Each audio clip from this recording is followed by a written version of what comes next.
qiblani o'zgarishligi. Rasululloh Makka da turgan paytida o'zi asli qibla mana tomonga qarab bo'lgan, teskari bo'lgan. Makkada payg'ambarimiz turganida Alloh taolo payg'ambarimizga Baytul Maqdisga qarab namoz o'qing deb buyurgan edi. Payg'ambarimiz Ka'baga qarab namoz o'qishni yaxshi ko'rar edi. Shuning uchun nima qilardi? Baytul Maqdisga qarab turardi, Ka'ba o'rtada bo'lishiga harakat qilardi.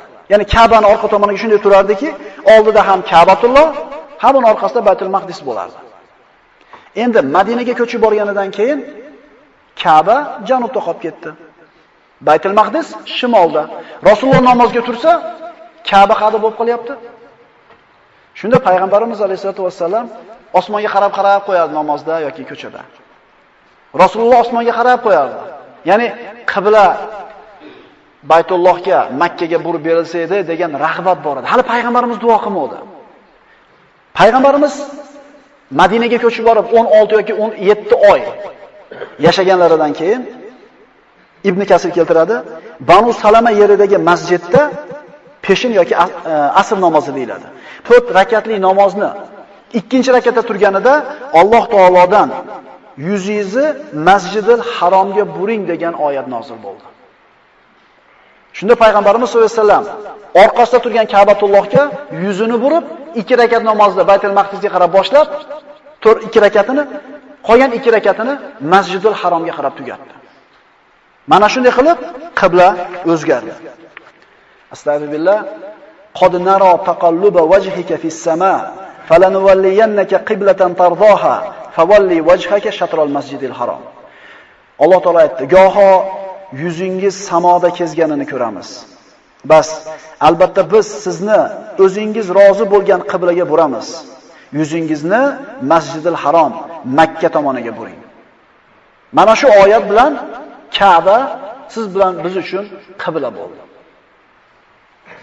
Endi bu ish yahudlarga albatta yoqmas edi, chunki yahudlarning qiblasi bo'lgan Baytul Maqdisga qarab payg'ambarimiz namoz o'qirmidi?